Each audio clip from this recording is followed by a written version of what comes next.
Alors, ça y est, chers collègues panélistes, tous les participants, on vous souhaite la bienvenue. On peut commencer. Il est 18h02. Il y a sans doute encore quelques personnes qui vont se joindre à nous, mais viendront nous rejoindre pendant la présentation. De toute façon, la présentation de ce soir est enregistrée puis sera disponible pour un visionnement ultérieur sur le site Internet du Cégep. Alors, je vais faire d'abord le tour de table. On va présenter les personnes qui vont s'adresser à vous ce soir. Alors, en commençant par moi-même, je suis Nicolas Caron, coordonnateur du programme de sciences de la nature. Je suis aussi un professeur de chimie. Ça me fait très plaisir de vous accueillir ce soir et je vais vous présenter mes collègues panélistes. On est quelques-uns, on a chacun un rôle à jouer dans cette présentation-là et aussi un rôle dans le programme. Alors, mon collègue Steve McKay, qui est professeur de philosophie. Bonsoir tout le monde, heureux d'être avec vous. On a Lucie Bolduc, professeure de biologie. Bonjour, comme le mentionnait Nicolas, je suis professeur en biologie. Nous avons William Thibault, étudiant dans le programme. Bonjour, j'espère que vous allez tous bien. Nancy Turgeon, une aide pédagogique individuelle.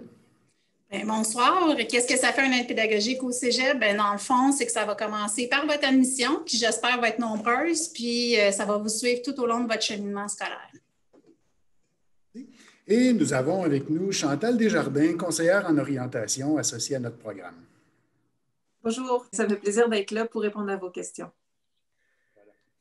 Alors, sans tarder, je vais commencer par une présentation du programme. Donc, le plan de la rencontre, ça va durer une vingtaine de minutes. Donc, ça va, vous n'avez pas besoin, on ne fera pas trop appel à votre patience. Ça va être quand même assez rapide. Alors, on fera une présentation du programme dans son ensemble et ensuite, il y a quelques intervenants parmi les panélistes que je viens de présenter qui vont prendre la parole.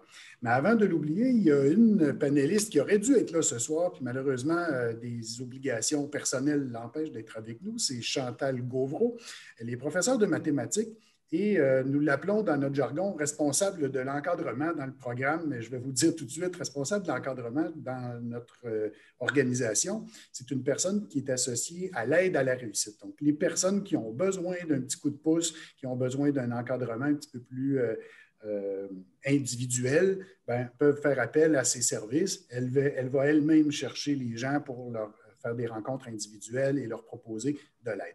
Donc, Chantal n'est pas là ce soir, mais je voulais mentionner son nom parce que vous l'avez probablement déjà rencontré si vous suivez le programme dans d'autres présentations qu'on a fait dans le passé. Et vous trouverez ses coordonnées également sur le site du Cégep. Donc, je vais partir un partage d'écran pour vous montrer quelques images du programme. Alors, voilà. C'est parti. Donc, le programme de sciences de la nature.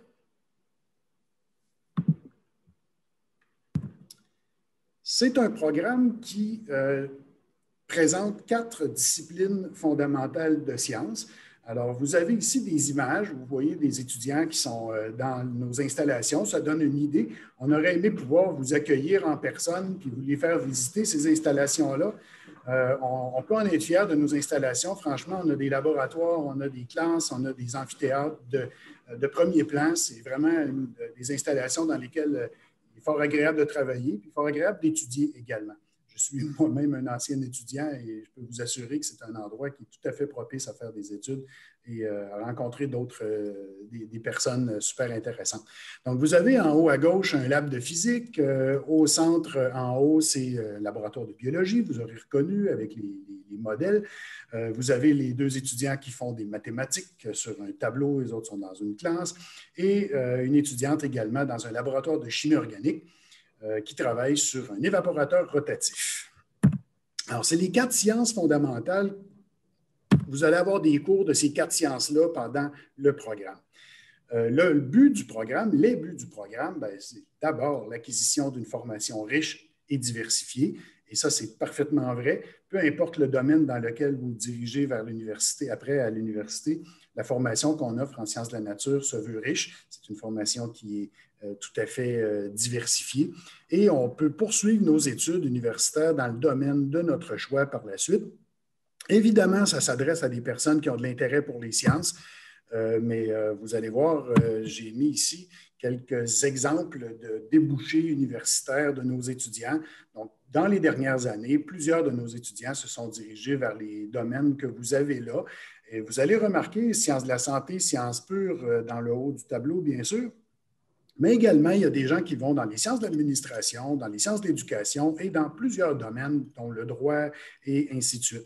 Le programme de sciences de la nature va vous offrir une introduction à la rigueur, à la capacité à résoudre des problèmes, à gérer des situations complexes qui vont être fort utiles dans beaucoup de domaines par la suite.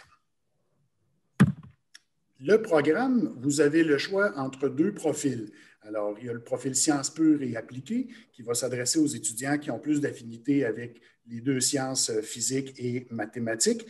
Sciences physiques et mathématiques, les gens qui se dirigent vers les branches du génie habituellement vont choisir ce profil-là. Et vous avez aussi les sciences de la santé pour les personnes qui ont plus d'affinité avec les sciences chimie et biologie, qui se dirigent les domaines comme la faculté de médecine ou la faculté ou le programme de pharmacie ou la biologie ou ces domaines-là, les sciences de l'écologie, etc.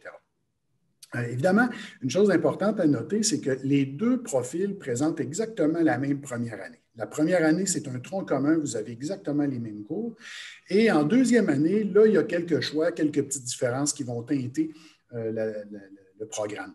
Par contre, à la fin, vous avez un DEC en sciences de la nature et un DEC en sciences de la nature, c'est un DEC en sciences de la nature. Alors, peu importe si vous choisissez sciences pures et appliquées ou sciences de la santé, vous pouvez vous diriger dans le domaine universitaire de votre choix par la suite. L'important, on dit toujours à nos étudiants, c'est de faire un choix en fonction de nos intérêts. Vous aimez la biologie, vous aimez la chimie, bien, allez en sciences de la santé, vous allez en faire un peu plus, puis ça risque juste de vous plaire plus. C'est beaucoup plus simple pour un étudiant d'être motivé puis de s'investir pleinement dans ses études s'il aime ce qu'il fait. Si vous avez plus d'intérêt, au contraire, pour les sciences pures, la physique, les mathématiques, bien, allez là-dedans, vous allez en faire plus et là, vous allez vous trouver votre compte. Alors voilà, je vais céder maintenant la parole. Non, les questions, ce n'est pas pour tout de suite. On va y revenir. Je vais cesser le partage d'écran. Alors, ça va être le tour de mon collègue Steve Mecquet de prendre la parole. Alors, Steve? Oui, je vais prendre le relais. En plus de votre formation spécifique en sciences, soit de la nature, sciences de la santé, il y a également la formation générale. Il faut savoir que lorsque les cégeps ont été créés en 1967, un des objectifs, c'était d'offrir un lieu d'étude qui allait permettre aux étudiants de développer leur sens critique, de développer leur capacité de réflexion, que ce soit sur des enjeux politiques, mais aussi sur des questions esthétiques, d'apprécier l'art, de développer leur connaissance du fond culturel commun, puis aussi de s'assurer d'adopter ou de bonnes habitudes de vie, de bonnes habitudes de santé. Et la formation générale, les 4 disciplines de la formation générale ont cet objectif-là, de transmettre ces compétences-là. La formation générale, c'est obligatoire pour tous les étudiants qui sont au cégep, quel que soit le programme. La formation générale est la même pour tous les étudiants. Et vous allez avoir l'opportunité, dans vos cours de formation générale, de côtoyer des étudiants qui n'appartiennent pas à votre programme. Et ça aussi, c'était un des, je dirais, des idéaux qui étaient derrière la création des cégeps. Les cégeps ont été créés pour essayer de limiter l'espèce de ségrégation qui pouvait exister auparavant et de faire en sorte que les gens de différents milieux, de différentes professions continuent à se côtoyer, discutent ensemble et puissent développer une vision commune. Alors, les disciplines de la formation générale, j'ai mentionné, sont 4. Il y a l'anglais. Vous allez avoir 2 cours d'anglais. Vous allez déterminer votre niveau sur la base de vos notes du secondaire. Ça va être l'opportunité, bien entendu, de développer vos capacités de communication, mais aussi d'apprécier la littérature anglaise. L'éducation physique, 3 cours où, oui, vous aurez l'opportunité de bouger, de faire toutes sortes d'activités, de vous initier peut-être à des activités physiques que vous n'avez jamais faites, de l'escalade, que sais-je, choses du genre. Mais c'est aussi l'opportunité de développer votre réflexion sur des enjeux de santé, comment vous assurer de mener une vie saine. C'est une bonne chose d'avoir un esprit sain, mais il faut avoir également un corps sain. Français, 4 cours de français de 4 heures. Qui va être l'opportunité, ces cours-là, qui vont être l'opportunité, de continuer à développer votre capacité d'analyse, d'appréciation des œuvres de la littérature francophone.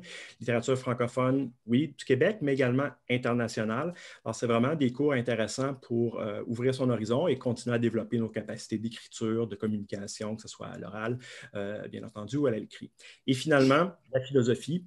3 cours qui vont être l'opportunité pour vous de réfléchir sur des grandes questions, que ce soit qu'est-ce que la connaissance, de réfléchir à des enjeux éthiques. Ça va être l'opportunité aussi de vous familiariser avec un fond culturel commun, l'histoire de la philosophie qui est extrêmement importante. Oui, pour réfléchir à des enjeux, comme je mentionnais, éthiques, mais également en sciences pures et en sciences appliquées. La philosophie a des choses à dire là. Donc voilà en gros en quoi consiste la formation générale. Alors, je vais céder la parole à Lucie qui va vous parler, je crois, des cours spécifiques dans votre programme. Alors, bonjour. Je vous rappelle que moi, je suis professeure de biologie. Mon collègue Steve vient de vous parler de la formation générale, c'est-à-dire il vous a présenté les cours qui sont suivis par tous les étudiants du cégep. Moi, peu importe leur programme, moi, je vais vous parler des cours qui sont propres, donc qui sont spécifiques aux étudiants du programme Sciences de la nature. Avec les 4 disciplines, comme mon collègue Nicolas l'avait mentionné tantôt, il y a chimie, biologie, physique et mathématiques. Plus particulièrement, parce que je ne peux pas vous parler de tous ces cours-là, ça serait trop long, je vais cibler un cours qui est très particulier au cégep de Sherbrooke, qu'on appelle le cours intégrateur. Alors, le cours s'appelle Intégration en sciences et c'est un cours où le volet laboratoire et expérimentation est très, très important. Selon le programme, les étudiants vont le choisir. Alors, si les étudiants sont en sciences nature, profil santé, ils vont pouvoir choisir de faire ce cours-là en biologie ou en chimie. Et ceux et celles qui sont dans le profil sciences pures et appliquées vont pouvoir choisir de le faire dans mathématiques ou en physique. Maintenant, ce cours-là, c'est, comme je l'ai mentionné, un volet laboratoire très important où on veut développer l'autonomie des étudiants. C'est aussi là que les étudiants constatent beaucoup leur progrès parce qu'ils sont amenés à lire des articles scientifiques, ce qui est vraiment beaucoup plus complexe. Ils ne seraient pas capables de faire ça en première session, par exemple. Et ça varie un peu selon les disciplines, mais de façon générale, par exemple, il y a des professeurs au cégep de Sherbrooke qui sont des professeurs chercheurs et qui vont intégrer leurs étudiants dans leur recherche. Fait que ce cours-là, dans certains cas, c'est vraiment, l'étudiant est initié à la recherche, il va faire toutes les étapes, autant la recherche d'articles scientifiques et la planification des expériences. Il y a le volet recherche aussi qui est important.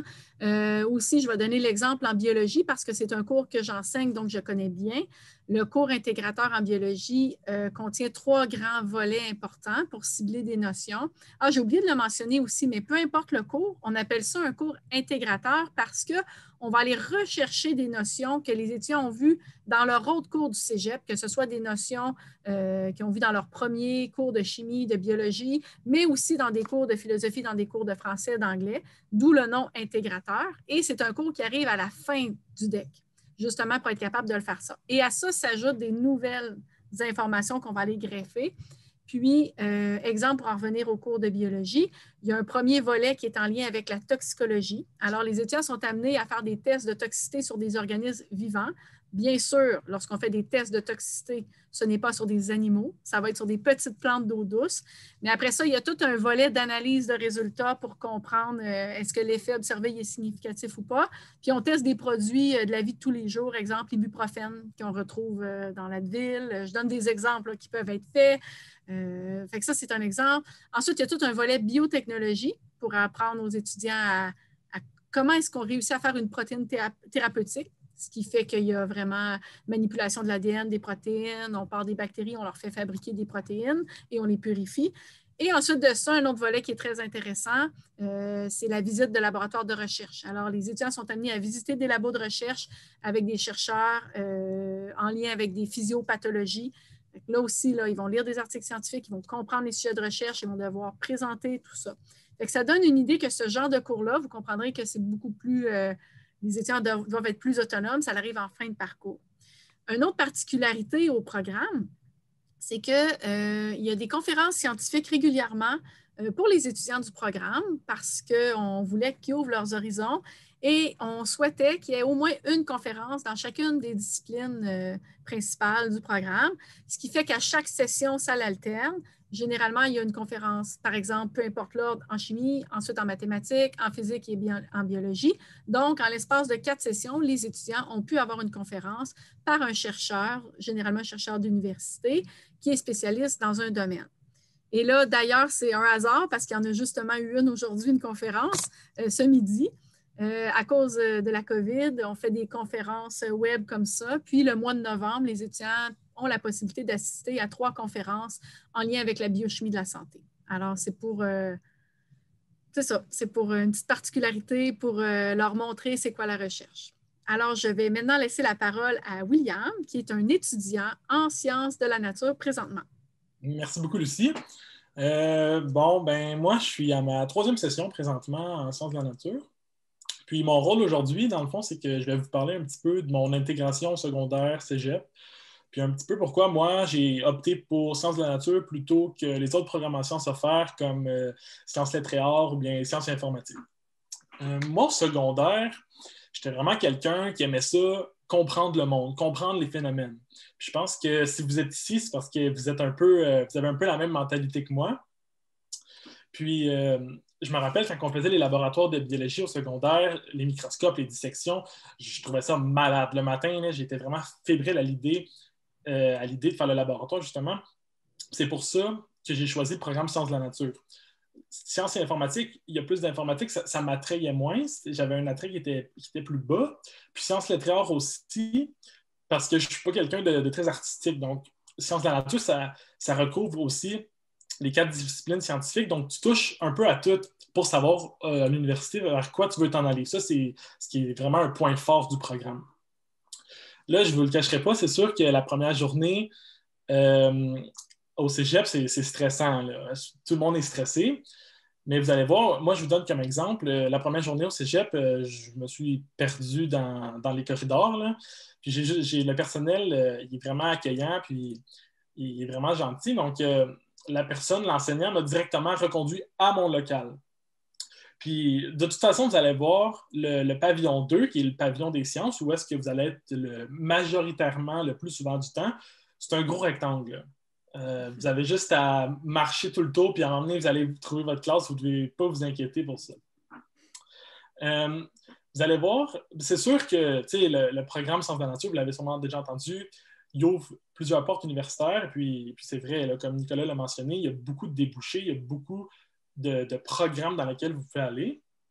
Puis, je trouve ça important de vous parler un petit peu de la tâche de travail. Vous avez sûrement déjà entendu dire « Ah, Sciences de la nature, c'est difficile. » Bien, oui, c'est sûr que c'est un programme qui est un peu plus demandant, mais ça se fait très bien. Moi, ce que je vous donne comme truc, c'est qu'après chaque cours, vous faites au moins 30 minutes de travail justement dans ce cours-là pour que ça soit frais dans votre mémoire. Vous allez voir, ça va très bien aller avec ce truc-là, parce qu'il y a certains étudiants qui au début commencent, parce qu'au secondaire, il y en a plusieurs qui commencent, ils ne font pas leurs devoirs, puis ils vont sur le fly un peu, mais au cégep, ça ne marche pas. Au cégep, ce n'est pas la même chose. Vous allez voir, vous êtes traités comme des adultes. C'est pas le temps de faire des enfantillages dans la classe. Vous allez être traités comme des adultes. Qu'est-ce qui est intéressant aussi, c'est qu'il y a des centres d'aide. Moi, par exemple, à ma première session dans le cours de calcul différentiel, j'avais de la difficulté. Ça, c'est votre premier cours de mathématiques. Puis, c'est des enseignants, des enseignantes, le soir, qui font des périodes d'aide avec des groupes. Puis, c'est gratuit. Vous pouvez y aller. Il suffit juste de vous pointer au local, puis ils vont vous aider. Il y en a aussi en physique, il y en a en chimie. Puis, pour la formation générale, je sais qu'il y en a en philo, en français et puis en anglais. Alors, si vous avez de la difficulté, vraiment, n'ayez pas peur, il y a des ressources à votre disposition. Puis, qu'est-ce qui est intéressant, c'est que vous voyez plus loin qu'au secondaire. Quand on vous disait « Ah, mais tu vas voir ça plus loin », bien, vous êtes rendu là, c'est maintenant. Puis les laboratoires, je me rappelle la première journée que j'ai fait mon laboratoire, j'ouvrais tous les tiroirs, je fouillais partout parce que le matériel, c'est comme dans les films, là. C'est vraiment impressionnant, là. Comme là, je suis dans la chimie organique, quand on monte nos systèmes pour faire évaporer, par exemple, vous allez voir que c'est vraiment le fun, là. Puis, sinon, qu'est-ce qui est intéressant aussi, c'est que là, Nicolas est présentement dans le local de Sciences de la nature. Puis, c'est un local dans lequel vous pouvez aller justement pour faire vos travaux. Là, en contexte de pandémie, c'est un petit peu différent. Il y a encore des étudiants qui y vont, mais dans les autres sessions, c'est là que, par exemple, vous avez un travail d'équipe, c'est là que les étudiants vont se rejoindre.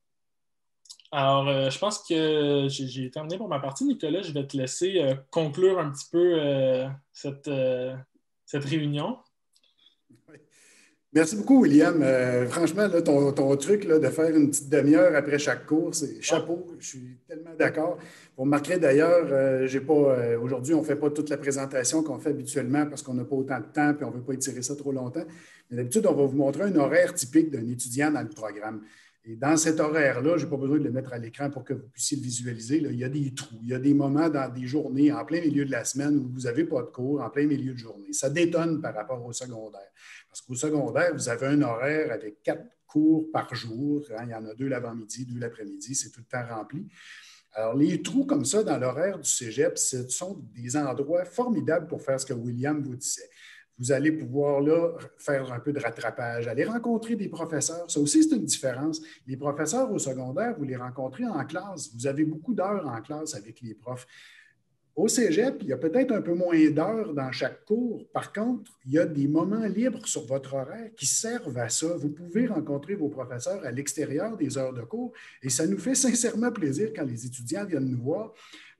Sachez, je vous donne un petit truc comme ça, vu qu'on est juste 178 en ligne, les meilleurs étudiants, c'est toujours eux qui nous consultent le plus souvent. Ce n'est pas compliqué. Ils veulent être sûrs de bien comprendre, puis ils viennent valider, ils viennent poser des questions, ils viennent nous montrer leur travail. C'est excellent. C'est vraiment une chose qu'on souhaite que nos étudiants fassent.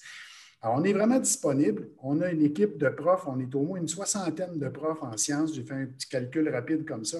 C'est tous des spécialistes qui ont à cœur de bien comprendre, de bien faire comprendre à leurs étudiants. Quand un étudiant vient me poser une question, moi, personnellement, je suis biochimiste de formation. J'enseigne la chimie.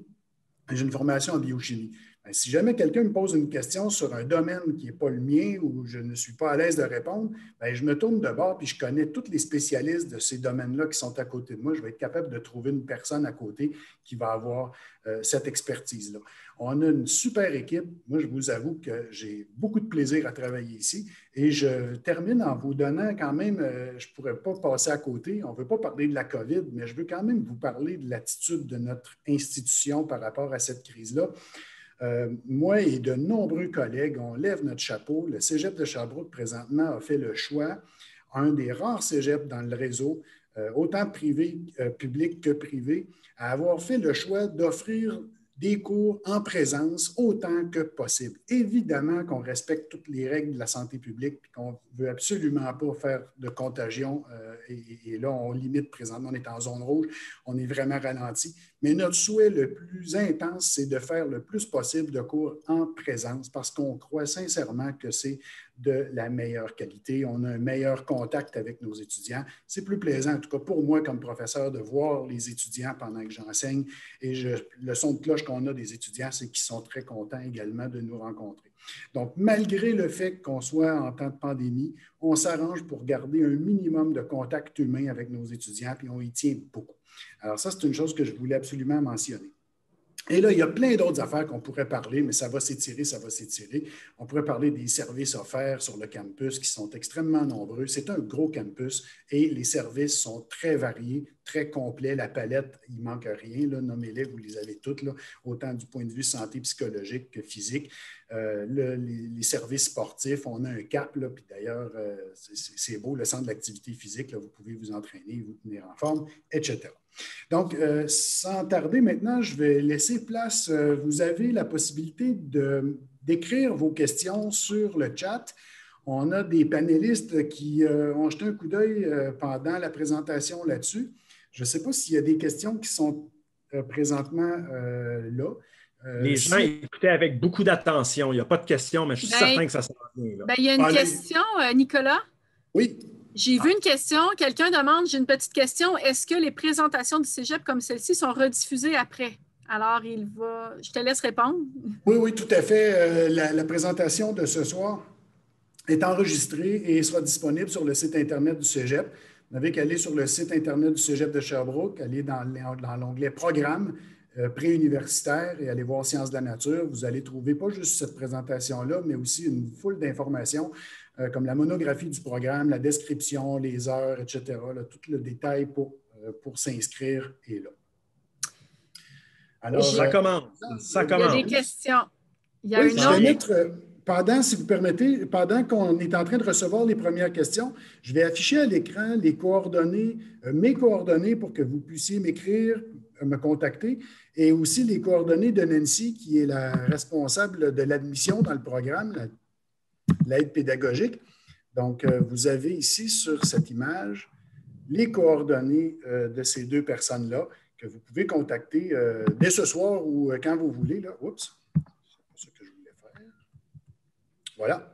Donc, les coordonnées sont là. Vous pouvez les noter ou y revenir quand vous voulez. Alors voilà, on écoute pour vos questions. Est-ce que tu veux que j'y aille, Louise? Ah, pas Louise, Lucie, pardon. Oui, je te laisse aller. Oui, parfait.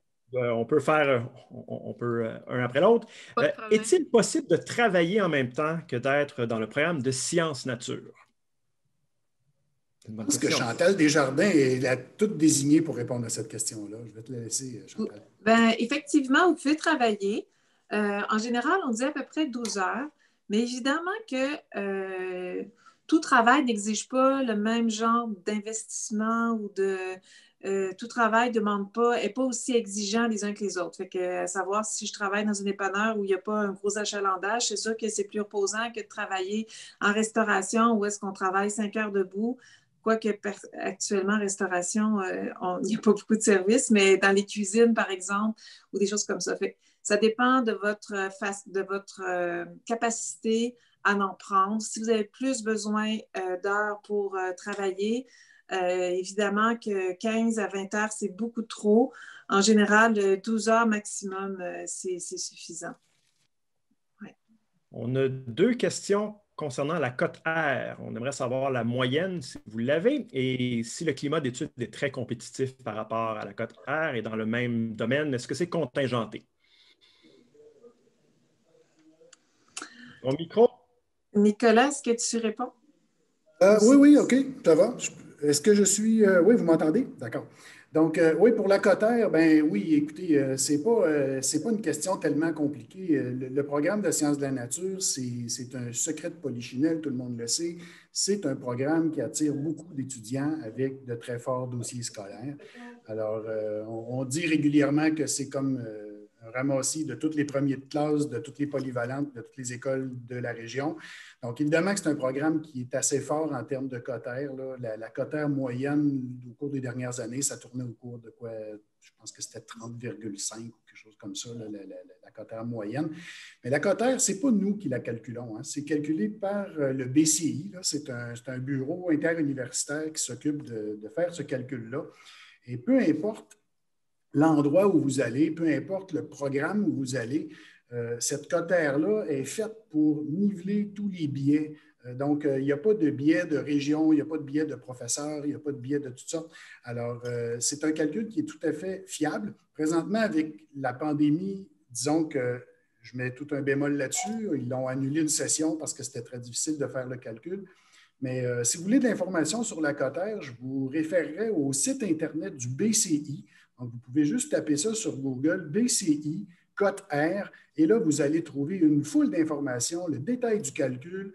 Il y a des recherches scientifiques qui sont là aussi pour démontrer la validité du calcul. Alors, je vous dirais juste en terminant sur la cote R, ne croyez pas les gens qui prétendent qu'un programme ou une institution ou un endroit va favoriser une meilleure cote R. Ce n'est tout simplement pas vrai. Les démonstrations sont nombreuses et très, très convaincantes là-dessus. Consultez le BCI, c'est eux les spécialistes de la cote R, ils vont tout vous expliquer ça.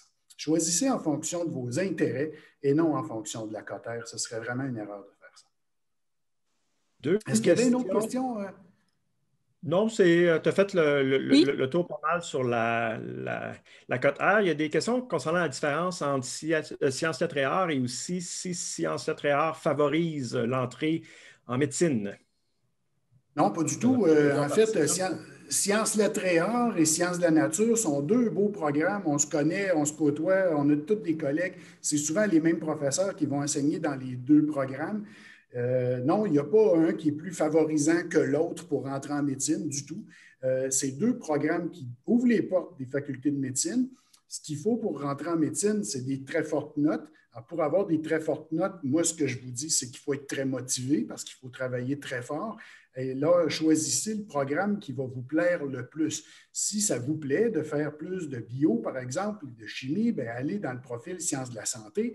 Si vous avez de l'intérêt pour les arts, vous tripez sur la lecture, vous tripez aussi sur les sciences, bien, allez en sciences lettres et arts. Vous allez là tellement avoir de plaisir que vous allez être facilement motivé, vous allez facilement faire tous les efforts nécessaires pour avoir ces résultats-là. Donc, c'est vraiment, l'important, c'est de choisir avec ses intérêts, parce que quand on est intéressé par quelque chose, c'est là qu'on est capable d'être motivé, puis c'est quand on est motivé qu'on performe. On ne performe jamais ou presque dans quelque chose qui nous déplaît. Alors, choisissez en fonction de ce qui vous branche, de ce qui vous intéresse, et le succès, bien, ça va dépendre surtout de votre capacité à obtenir ces résultats-là.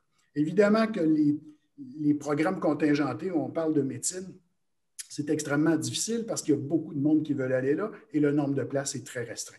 Mais à chaque année, on a de nombreux étudiants qui sont admis dans ces programmes-là, autant en sciences lettres et arts qu'en sciences de la nature, en proportion. Il n'y a pas tant de différence, il n'y en a pas un qui favorise plus que l'autre. On a maintenant quelques questions de personnes qui se disent « j'ai de la facilité en physique, en chimie, un peu moins en maths. Est-ce qu'au cégep, je vais avoir de l'opportunité de retrouver un équilibre ou est-ce que ça va me nuire beaucoup? » Je pense que je connais la réponse. Nicolas, vas-y. Oui, bien, évidemment qu'on ne peut pas, on aimerait bien pouvoir vous dire « vous allez tous aimer vos cours. Hein? Tous vos profs, tous les lieux, tout ce que vous allez étudier, vous allez triper. » Ben non, j'ai une mauvaise nouvelle pour vous. Il y a des cours que vous allez vraiment triper, que vous allez vraiment aimer ça. Puis il y a d'autres cours que vous allez les faire au début un petit peu en vous demandant qu'est-ce que je fais là. Puis éventuellement, si vous ouvrez votre esprit puis que vous donnez une chance, ça se peut que vous y trouviez de l'intérêt. Puis sinon, bien, vous allez être capable. Mais c'est un programme qui est conçu pour des étudiants qui ont fait leur secondaire 5 et qui s'orientent vers des études universitaires. Alors, il n'y a aucun cours là-dedans qui est très, très, très poussé. C'est tous des cours d'introduction dans tous les domaines et ça vous permet de commencer à comprendre un petit peu plus en profondeur chacun des domaines. Mais des cours très poussés, vous allez faire ça rendu à l'université dans un domaine très précis. Ce n'est pas au cégep qu'on fait ça. Je pense qu'un des aspects de la question, c'est qu'on peut avoir eu un peu plus de misère au secondaire en mathématiques, mais il y a quand même la possibilité de développer son talent mathématique au cégep. Absolument. Il y a des aides et tout ça. Donc. Tout à fait. Puis vous le savez, tantôt, William en a fait mention, il y a des aides nombreuses. Hein. Les professeurs sont là pour aider leurs étudiants. Il y a aussi les collègues de classe, là, tous les confrères, les consoeurs, ça s'aide beaucoup entre eux. Et on a des services spéciaux, là, des centres d'aide, des étudiants. Parfois, on embauche en chimie, par exemple, on embauche une étudiante au doctorat à l'université qui est ici 2 soirs par semaine pour répondre à des étudiants qui ont des interrogations. Donc, non, avec le travail, avec le poser des questions, faire notre boulot au fur et à mesure, même les personnes qui ont eu des difficultés dans un domaine ou dans l'autre peuvent avoir de très bonnes chances de réussite. Là. Il n'y a personne qui est voué à l'échec en partant. Il faut se donner une chance. Certains se questionnent sur si le programme est contingenté, c'est quoi la moyenne générale pour être accepté en sciences nature. Donc, voilà. Cette question-là, je la laisserai à Nancy. Oui, le programme n'est pas contingenté, donc on demande d'être en réussite en maths, physique et chimie ainsi que les autres, mais il n'y a pas de minimum. Il faut juste être en réussite dans ces 3 matières-là ainsi que les autres matières là, pour le diplôme d'études secondaires. On nous questionne sur les coûts pour être dans le programme. On a des questions aussi concernant les résidences. Est-ce que c'est difficile d'avoir une place? Je ne sais pas s'il y a des gens qui ont les réponses à ça. Donner une réponse partielle. Peut-être, Chantal, je te vois réagir, tu pourras en... Oui, bien, écoutez, non, il faut faire la demande d'admission. Il y a de la place pour... en général, là, c'est assez facile d'avoir une place. Puis, dans les coûts, là, c'est facile d'aller sur le site là, pour aller voir les coûts, là, mais c'est entre 250 et 300 $. Là, vous pourrez aller voir... Puis, c'est intéressant parce qu'actuellement, pendant le COVID, c'est possible de résider là aussi. J'imagine que quand vous allez arriver dans vos sessions, j'imagine que ça va être fini. Là, mais juste pour vous dire que COVID ou pas, les résidences sont ouvertes. Oui, puis tu parlais des 250-300 $. Ce n'est pas pour les frais de scolarité. La scolarité au cégep, c'est un cégep public ici, c'est complètement gratuit. Les autres frais, c'est pour du matériel, c'est pour des associations, etc. Mais pour la scolarité comme telle, c'est gratuit. c'est le gouvernement du Québec qui vous offre ces études. Mais je parlais des coûts de résidence, 250 par mois. Ah, OK, pour les résidences, d'accord. Ouais. Parce que sinon, pour le matériel, là, les livres et tout ça, ça dépend des sessions, ça dépend des cours que vous allez suivre, mais c'est raisonnable comme coût. Et on a toujours aussi la possibilité d'acheter les livres usagés. Là, il y a une coopérative étudiante qui est très active et très dynamique sur notre campus, qui offre à la fois des repas, mais aussi un service de librairie, puis qui organise une foire également. L'association étudiante sont impliquées là-dedans pour échanger du matériel. Les livres sont bons encore quand un étudiant ne veut pas le garder, il peut le mettre, le revendre. Donc, c'est quand même abordable, là, les études collégiales, et c'est tout un investissement parce qu'après ça, bien, ça vous amène à vous diriger vers un domaine universitaire qui éventuellement va vous diplômer.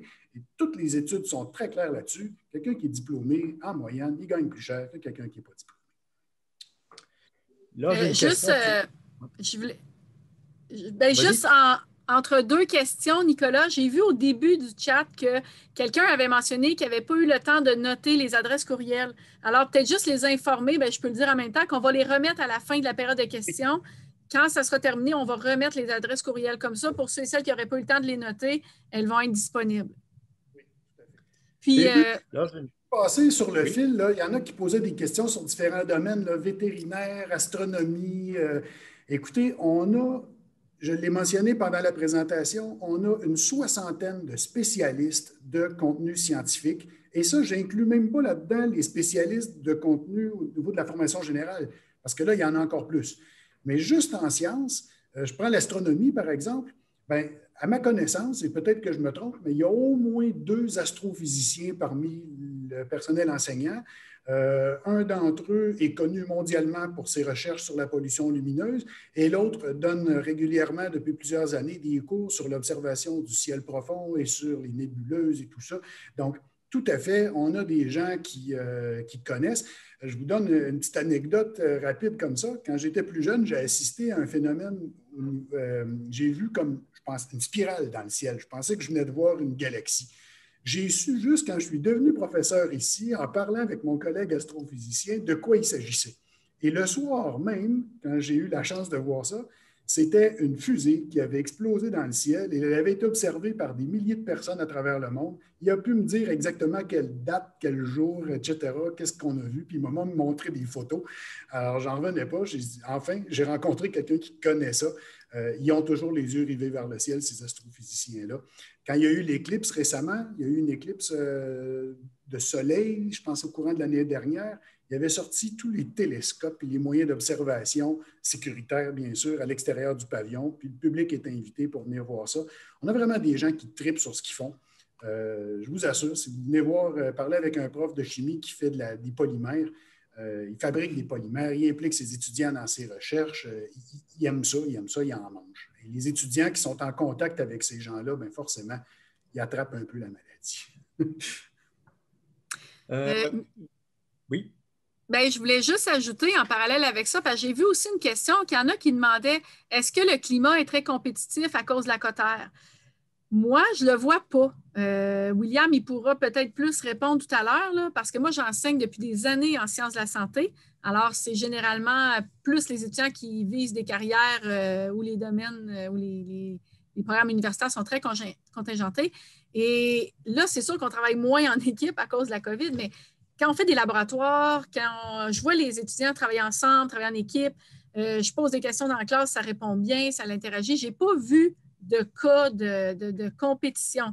Je ne dis pas qu'individuellement, chaque étudiant, peut-être qu'il y en a qui disent hey, « j'espère que je vais bien réussir puis je vais performer », mais je n'ai pas vu d'attitude désagréable ou je pourrais laisser la parole à William parce que lui, il est justement présentement étudiant en sciences de la nature. J'ai l'impression que ça va bien. Lucie, il n'y aura pas de coup bas. Là. Vous n'allez pas voir ça. C'est plutôt un milieu d'entraide. Là. Vous allez voir, même de la première session, vous allez prendre le Facebook des autres étudiants, puis vous allez chatter ensemble, parce que dans les laboratoires, vous allez vous faire des nouvelles connaissances, puis tout le monde s'aide dans le laboratoire. Tu n'as pas le sentiment de compétition. C'est plus un sentiment d'entraide. Ce que je vois également, c'est la même chose. Ouais. Sur William, il y a une question importante là, on va te mettre un peu dans le hot seat en bon français. Est-ce que c'est vrai que tu n'as pas de vie sociale et que tu étudies beaucoup jusqu'à très tard, William? C'est sûr que quand tu es en sciences de la nature, tu étudies beaucoup, mais ça dépend aussi de ta gestion du temps. Je pense que c'est ça l'élément clé, là. Je pense que si tu es capable de... Comme moi, mon truc, c'est que la semaine, je travaille beaucoup, puis la fin de semaine, je suis plus libre. Ça dépend des personnes, là. C'est chacun son propre truc, mais si tu es capable de bien gérer ton temps, tu es capable de voir tes amis puis de voir ta famille, là. Excellent. Il y a des questions concernant la nécessité de réussir les cours de formation générale en première année. Ça, je n'ai aucune idée. Est-ce qu'il faut absolument que les cours soient réussis? Non. En fait, c'est comme n'importe quel cours. C'est mieux de les réussir. On souhaite qu'on fait tout ce qu'on peut pour vous aider à les réussir, mais quand survient un échec, moi, ce que je trouve la beauté du système collégial, c'est que c'est un système dans lequel on a droit à l'erreur. On peut s'être trompé. D'ailleurs, je dénonce, et je le fais devant tout le monde ici, je dénonce l'idée qu'on reproche au système collégial de ne pas diplômer toujours dans les délais. Ben non, c'est justement la beauté de notre système. Un étudiant a le droit de s'inscrire dans un programme, de réaliser qu'il s'est trompé, qui souhaite se réorienter l'année suivante ou la session d'après, puis il change de programme. Et il y a des cours qui sont reconnus, d'autres qui ne le seront pas, etc. Parfois, ça rallonge d'une session ou deux son programme au total, mais c'est de l'expérience qu'il va chercher là et ça se fait à coût très modeste parce qu'il n'est pas à l'université avec des factures de scolarité qui sont très élevées. Donc, ça permet aux gens de faire un choix éclairé en termes de carrière, en termes de profession, en termes d'orientation professionnelle. Donc, moi, je trouve que c'est une très belle chose de pouvoir faire ça. On demande une personne qui est travaillante, organisée, mais qui a une moyenne au secondaire de 70 et 80, est-ce qu'elle a sa place dans le programme? Tout à fait. Je n'ai rien à ajouter, tout à fait. Travaillante et organisée, ça te prédispose d'ailleurs plus à la réussite qu'avoir une moyenne de 80 tout en faisant pas grand-chose. Le profil des étudiants qui en arrachent en première session, c'est souvent ça. C'est des étudiants qui l'avaient facile au secondaire et qui n'ont pas pris l'habitude de travailler de façon assidue. Les étudiants qui ont toujours eu ça un petit peu dur, là, qui travaillent fort, bien, ils continuent de travailler fort et ils réussissent généralement très bien. On nous demande environ en moyenne combien de cours en présence pendant la période de pandémie. C'est difficile de répondre. Je ne sais pas en sciences nature, vous, ce que vous faites, je pourrais parler en formation générale, là, mais... Présentement, là, on est en zone rouge. Il faut bien comprendre que depuis le début de la session, il y a des cours qui se donnaient seulement en présentiel. Il y a des cours qui se donnaient aussi beaucoup plus à distance, mais il y en avait beaucoup plus la semaine passée que cette semaine. On vient juste de passer en zone rouge. Le fait qu'on soit en zone rouge, la direction, ce qu'ils nous ont demandé, c'est de maintenir un contact présentiel minimal au moins une fois par semaine que le professeur rencontre ses étudiants en personne. Évidemment, si la santé publique diminue le niveau d'alerte à orange, bien, on va favoriser le retour à plus de présentiel. Puis si on tombe dans le jaune, encore plus. Notre spécialité, c'est clairement pas d'être un cégep à distance. On est capable d'être un cégep à distance. On le prouve depuis le mois de mars et on le fait très bien. Par contre, on est un cégep humain, on est un cégep chaleureux. Les gens viennent nous rencontrer. Ce n'est pas parce qu'il y a 6 000 étudiants sur le campus que vous allez voir 6 000 personnes.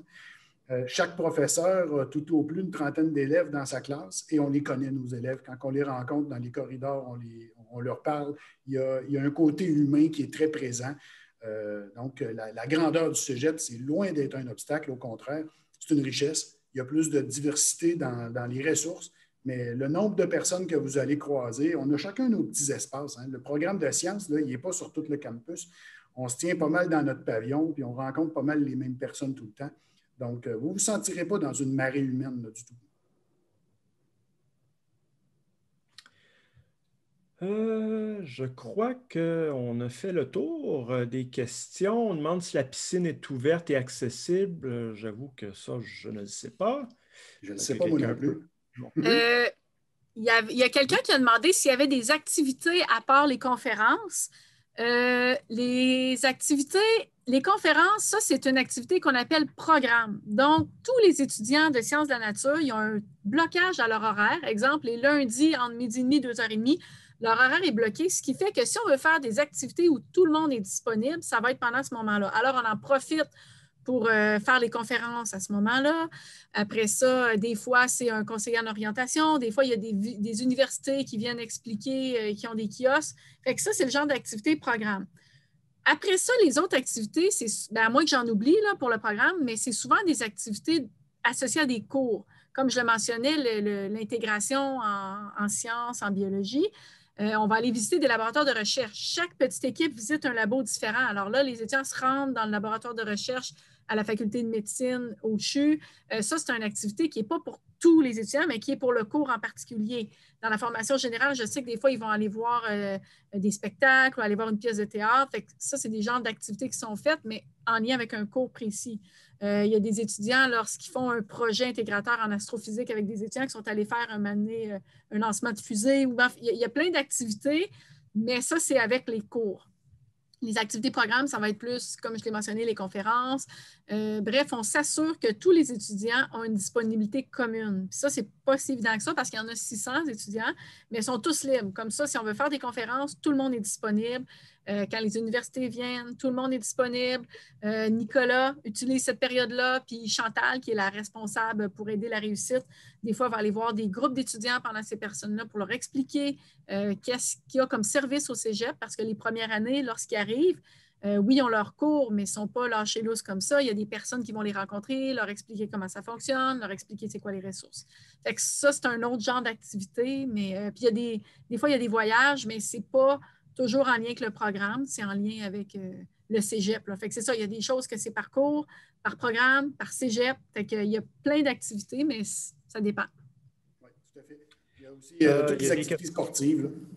Oui, toutes les équipes sportives que j'ai oubliées, qui est un gros volet. Là. Il y a énormément d'étudiants, des étudiants athlètes qui on a des ententes particulières dans le sens que, les volontaires et les étudiants qui font beaucoup de sport, ben, on est adapté à ça parce qu'ils ont souvent des horaires particuliers.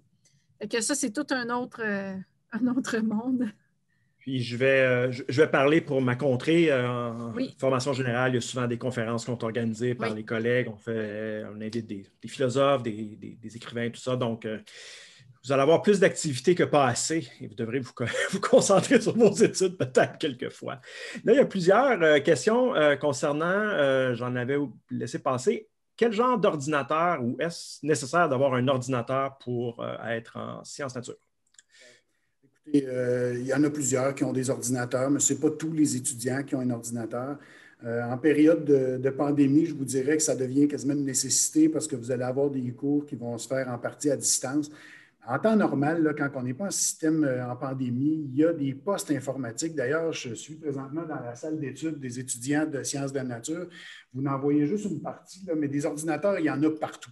On a des locaux d'informatique, il y a la bibliothèque qu'on appelle le centre des médias, là, parce que ce n'est plus juste une bibliothèque, il y a plein d'autres médias qui sont présentés dans cet endroit-là aussi. Il y a plein de postes informatiques sur le campus. Alors, si vous avez un ordinateur à la maison, que ce soit un ordinateur dernier cri ou un ordinateur portable, même s'il date de quelques années, ce n'est pas tellement grave. En sciences de la nature, vous n'avez pas besoin d'avoir un ordinateur de haute gamme du tout. On a sur le campus les ordinateurs nécessaires pour travailler. Puis si vous avez un ordinateur portable, disons moyen de gamme, là, avec Windows dessus, la suite Office est offerte. De toute façon, quand vous êtes étudiant au cégep, vous avez automatiquement accès à Office 365, ça vient avec. Vous avez aussi la passe d'autobus qui est fournie gratuitement. Non, on vous prend en main. Là. Quand vous êtes étudiant ici, là, vous pouvez être fier, là, puis vous avez tout ce qu'il faut, vous ne manquerez de rien. Si jamais vous n'avez pas un ordinateur et que ça vous pose problème, puis que vous en avez besoin d'un, ben, il y a également beaucoup de services qui sont offerts aux étudiants. Vous pouvez vous adresser à la direction du service aux étudiants. Puis, cette année, on en a prêté des centaines d'étudiants d'ordinateurs à des étudiants qui n'en avaient pas. Non, c'est ça, on prend soin de nos étudiants. Là. Je ne suis pas gêné de le dire. Si vous avez un besoin particulier, il s'agit de le mentionner parce qu'on ne devine pas tout le temps. Mais si vous venez nous le dire, on va être là. Deux questions maintenant concernant est-ce qu'il y a beaucoup de travaux d'équipe, plus des travaux individuels? Est-ce qu'il y a beaucoup de présentations à faire devant la classe? On est une école normale à cet égard-là. C'est des choix de professeurs. Les professeurs sont des spécialistes de leur contenu, sont des spécialistes également de la façon dont ils enseignent. Alors, oui, certains étudiants vont avoir dans leur cursus des présentations orales, évidemment. Ça fait partie des choses qu'on veut que vous appreniez à faire.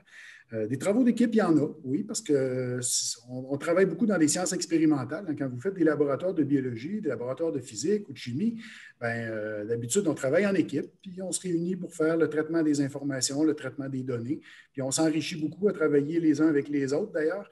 Les étudiants qui essaient de tout faire tout seul, ils n'y arrivent pas, là. Ça prend des amis, ça prend de l'entraide. D'ailleurs, c'est une des difficultés qu'on a présentement avec le COVID, parce qu'ils ont moins de contacts. Et on se rend compte que les contacts entre étudiants, là, ça les aidait tellement. Présentement, c'est un truc qui nous manque un peu. On aimerait ça que les étudiants récupèrent le plus de contacts possible, justement, parce que ça les aide. Il y a une question que j'ai vue réapparaître à quelques reprises. Le diplôme, ça va être un diplôme sur lequel ça va être indiqué sciences nature ou ça va être sciences pures? Ça veut dire qu'il n'y a pas vraiment de différence à l'université, là. Donc, sciences de nature. C'est sciences de nature. Oui, alors le profil que vous choisissez, c'est simplement pour vos intérêts personnels. Ça rouvre toutes les portes de toute façon. Il n'y a pas de facultés qui vont prendre un profil ou l'autre. Les deux, ça donne exactement le même diplôme. Puis, juste pour faire du pouce là-dessus, pour ajouter, Nicolas l'a dit au début, mais je vous rappelle que c'est juste à la deuxième année qu'il y a une différence. La première année, c'est identique. Alors, vous n'avez pas besoin de...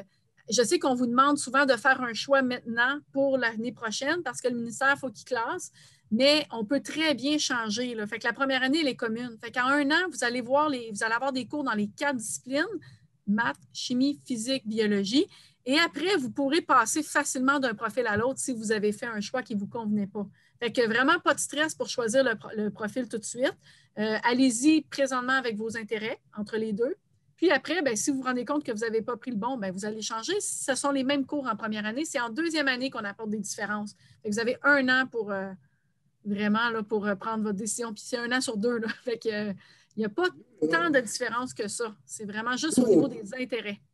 Vos professeurs, là, on est bien contents quand vous êtes intéressés. On veut des étudiants qui s'intéressent à ce qu'ils font. Les étudiants qui sont là juste parce que ça ouvre toutes les portes, bien, ça peut marcher. Mais je pense qu'a priori, quand on s'inscrit en sciences, c'est parce qu'on aime les sciences. Il faut avoir un intérêt pour ça. Il faut que vous ayez une curiosité naturelle, un attrait pour ça. C'est pas grave si vous n'êtes pas bon là-dedans en partant. On va vous montrer comment devenir bon là-dedans. C'est ça notre job. Mais il faut avoir de l'intérêt pour ça. Si vous êtes là juste parce que ça rouvre toutes les portes et que vous n'avez pas d'intérêt pour ça, posez-vous la question, dans quoi est-ce que je devrais aller pour avoir de l'intérêt dans ce que j'étudie? Si c'est en sciences humaines, c'est un super beau programme, sciences humaines, puis ça aussi, ça rouvre plein de portes et ce sont des amis, ce sont des collègues, c'est du monde qu'on côtoie chaque jour. Ils ont un super programme sciences humaines et il faut regarder ça. Sciences administratives, même chose. Il y a tous les programmes techniques. On offre une trentaine de programmes. Alors, j'espère que vous faites le tour, que vous regardez ça avec beaucoup d'ouverture. Allez dans quelque chose qui vous plaît en premier lieu. Maintenant, quelqu'un demande juste de spécifier la différence de cours en deuxième année. C'est quoi? Il y a 2 cours de bio de plus? Je ne sais pas, là. Vous... Oui, bien. Nancy, tu veux y aller? Bien, je peux y aller. C'est que dans le fond, tu pourras peut-être y aller plus précisément, Nicolas. C'est que dans le fond, dans le profil santé, il y a plus de biologie et de chimie. Dans le profil pur et appliqué, c'est plus mathématiques et physique.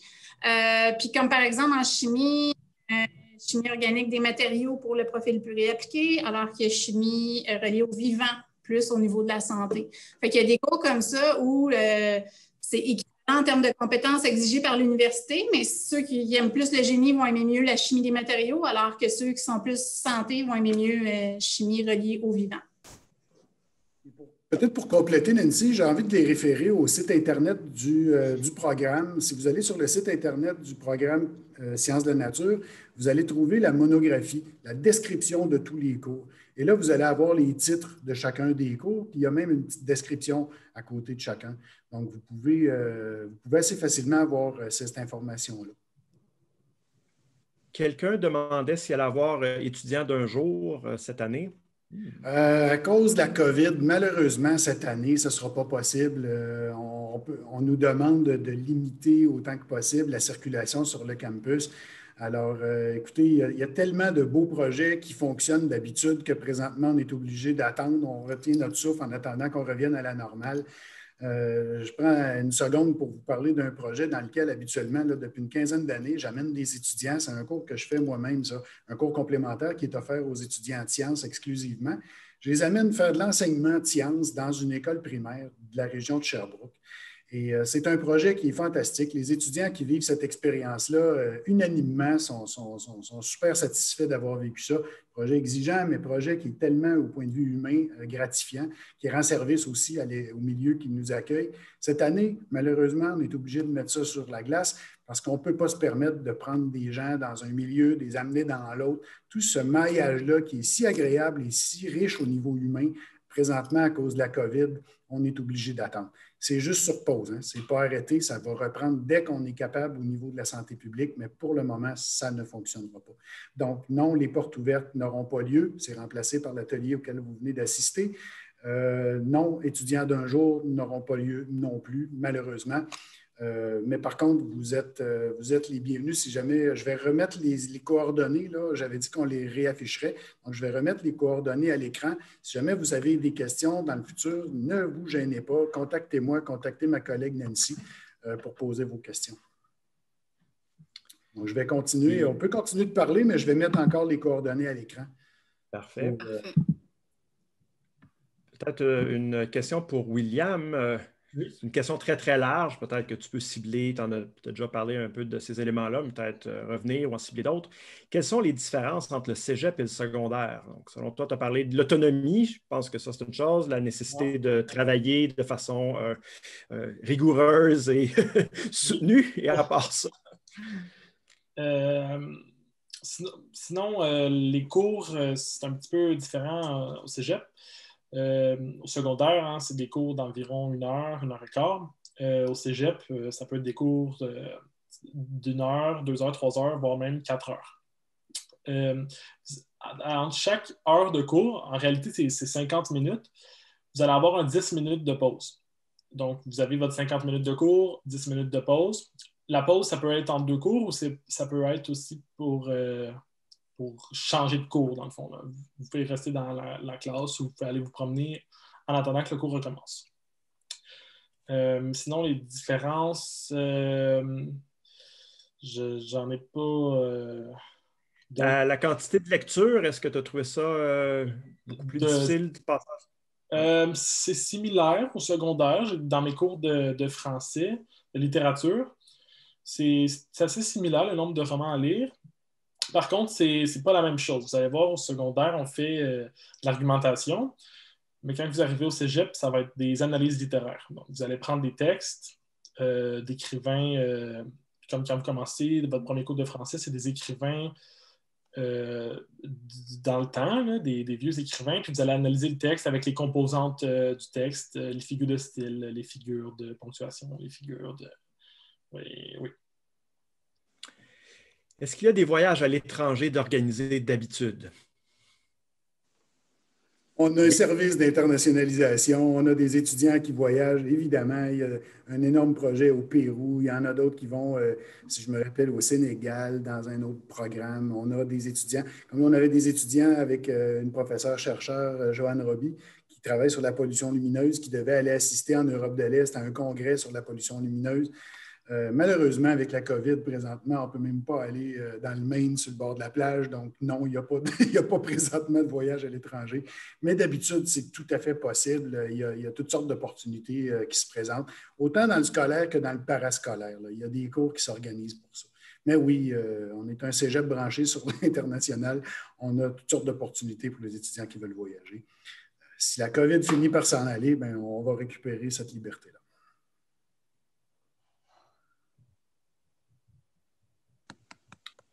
Oui, quelqu'un demandait, j'ai oublié cette question-là. Avons-nous accès libre à la bibliothèque? Habituellement, oui. Présentement, je crois aussi qu'on peut se rendre à la bibliothèque. Oui, tout à fait. Je pense qu'on a fait le tour. Est-ce qu'on fait un dernier appel pour... Tout à l'heure, Steve, il y avait quelqu'un qui demandait si je participe à des activités ou des implications sociales, est-ce que ça me donne plus d'avantages à l'université? Tu voulais répondre, Nicolas? Non, mais je pense probablement qu'on allait dire la même chose. Là. Je parlais de l'engagement étudiant.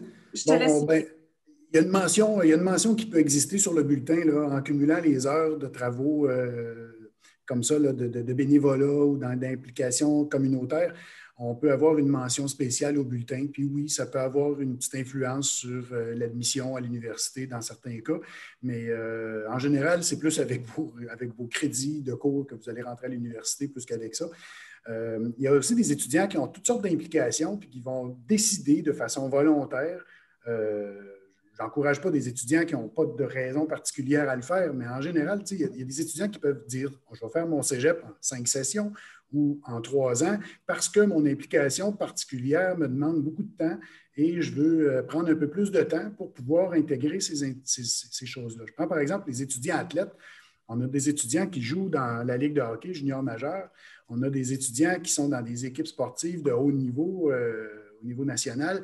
Les entraînements, les voyages sportifs, les compétitions et tout ça, ils ne peuvent pas avoir des études à temps plein comme les autres. On leur fait un programme spécial conçu sur mesure pour eux, pour qu'ils puissent le faire en un peu plus de temps puis quand même réussir leurs études. Oui, le coût des livres, ça a été mentionné tantôt, ça varie, mais bon, c'est ça dépend des enseignants. Je présume que c'est difficile de répondre. C'est difficile à répondre, ça. Honnêtement, vous allez avoir probablement un livre à acheter par matière. Si vous avez, mettons, 6 cours, une session, 6 livres à acheter. Est-ce que les livres sont chers? Des fois oui, des fois non. Il faut prévoir quelques centaines de dollars pour ça, évidemment. Il y a des livres usagés, vous pouvez les acheter neufs et les revendre vous-même, ça vient amoindrir les coûts. Mais oui, il y a un coût lié aux livres, c'est inévitable. Ouais. Le stationnement, on me demande, oui, il est payant. Je ne sais pas combien ça coûte pour les étudiants, mais il est payant et on vous invite fortement à utiliser, si possible, les transports en commun. Comme Nicolas l'a mentionné, on peut avoir accès à une carte gratuite ou à très peu de frais. Je pense que c'est gratuit pour les étudiants. Hein? Oui, gratuit, c'est gratuit. C'est pour les enseignants qu'il faut payer un petit peu. Puis, donc, le terminus, c'est juste en face du cégep. Il y a même des vélos qui sont prêtés. On a un système de vélos qui sont prêtés en plus. On peut marcher, on peut prendre le vélo, l'autobus. Il y a des stationnements en masse autour. Là, on est à Sherbrooke, là, on n'est pas à Montréal. C'est sûr, les stationnements sont accessibles. Puis, par rapport à la métropole, le prix est quand même abordable. Mais ça demeure cher pour stationner une voiture, là. C'est des dollars que vous pouvez mieux investir, je pense. En combien de temps le programme se fait habituellement? 4 sessions. 2 ans. 2 ans. Et les professeurs quelqu'un demande si les professeurs donnent des documents où on exige seulement la prise de notes. Si vous êtes malchanceux puis vous tombez avec moi, vous devez juste prendre des notes. Non, c'est pas vrai. on transmet des... Il y a de tout là-dedans. Il y a de tout là-dedans. Il y a des professeurs qui donnent des notes toutes prêtes, puis il y en a d'autres qui vont exiger que vous preniez des notes. Ça fait partie de la variété des choix pédagogiques des professeurs. Mais vous allez voir de toutes les méthodes. C'est une des choses qui font la richesse du programme, c'est que les méthodes, justement, sont variées. Vous allez donc vous adapter à différentes méthodes. Puis ça fait partie des choses qu'on pense qui vous préparent bien pour l'université, parce que c'est encore aussi varié rendu à l'université, sinon plus. Puis peut-être même que j'ajouterais que c'est une autre différence avec le secondaire. Tantôt, il y a eu une question à laquelle William a répondu. Je sais parce que j'enseigne régulièrement en première session, pas nécessairement en sciences de la nature, mais peu importe le programme, c'est toujours la même chose. Quand ils arrivent du secondaire, les étudiants, on dirait qu'ils attendent qu'on écrive au tableau pour écrire parce qu'ils sont habitués d'écrire ce qui est au tableau. Et là, il faut qu'ils apprennent à écrire ce qu'on dit, pas nécessairement. Puis quand je dis écrire ce qu'on dit, c'est pas écrire mot pour mot ce qu'on dit. C'est l'idée générale, prendre quelques notes là-dessus. Mais ça aussi, les professeurs qui enseignent en première session, généralement, sont sensibles à ça, puis on explique aux étudiants. Des fois, je fais des blagues, puis là, je leur dis, bien là, vous devriez tous avoir un crayon dans les mains présentement. Ah, là, ils prennent leur crayon.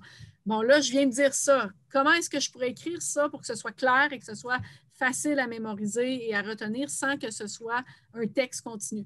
Alors, il y a tout un processus d'apprendre aussi à écouter. Puis ça va être utile plus tard pour l'université, mais aussi, imaginez, on va dans on écoute une conférence, on va dans un congrès. Fait que ça aussi, c'est un processus d'apprentissage. Alors, on apprend à apprendre, on apprend à être autonome. C'est sans rien enlever au secondaire parce qu'ils ont amplement autre chose à vous apprendre. C'est peut-être un autre niveau. William pourrait compléter s'il y a de quoi ajouter. Oui, je suis assez d'accord. Là. Parfois, les professeurs font un peu, ils font le milieu, hein, ils vont faire des notes à compléter trouées pour garder les étudiants attentifs. Là.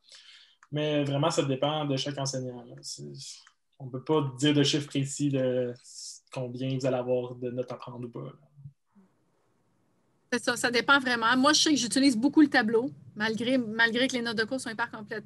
Je vais ajouter plein de choses, puis là, les étudiants vont l'ajouter. C'est là qu'il y a un moment intéressant pour échanger, mais c'est extrêmement variable. Il y a tellement de stratégies pédagogiques différentes que... Voilà, filé, je pense qu'il va falloir qu'on termine. Je ne sais pas s'il y avait encore une dernière question, peut-être qu'on peut prendre avant qu'on ferme, là, mais on avait parlé de 7 heures. La dernière sera, qu'est-ce que ça change si on fait le programme en plus de 4 sessions?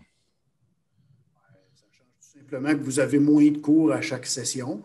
Vous allez avoir plus de trous dans votre horaire. Ça vous permettra peut-être d'avoir le temps d'occuper un emploi rémunéré un peu plus longtemps ou de participer à une activité de votre choix un peu plus longtemps. Mais ça ne change rien. Dans le fond, vous allez faire votre programme en un peu plus longtemps. C'est tout. Vous faites moins de cours à chaque session, mais il faut toutes les faire quand même. Le programme, quand il est terminé, il est terminé. Si ça vous a pris 4 sessions, comme le programme est conçu, ben, tant mieux. Puis sinon, ben, 5 sessions, c'est encore beau. Puis 6 sessions, c'est encore fréquent. On voit des étudiants qui ont toutes sortes d'implications choisir de faire ça. Ça peut aussi être des petits bugs. Là. Un étudiant a eu un échec dans un cours parce qu'il y a eu plus de difficultés là-dedans. Ben, il a à le reprendre. Puis des fois, ben, ça veut dire une session de plus. Puis c'est pas dramatique, on s'en sort. On s'inscrit à l'université par la suite. Puis ça fait partie de notre bagage d'expérience. Les seuls programmes où est-ce que vous pourriez être refusé parce que vous faites votre sciences nat, c'est à McGill en médecine, puis en médecine dentaire, c'est tout. Oui, c'est les seuls qui regardent la durée du parcours. Hein? Ouais. Alors voilà, je pense que si vous avez d'autres questions, vous avez eu accès à nos coordonnées. Je vous remercie beaucoup, chers panélistes, William, Lucie, Steve, Nancy et Chantal. Merci beaucoup. Au plaisir de vous revoir dans les prochains jours. Puis à vous, chers étudiants, on espère que vous serez nombreux sur nos bancs d'école à la session prochaine. Salut. Ben, septembre prochain. Salut. Bye bye. Bye. Et nous, William, on se voit demain. Oui, demain matin.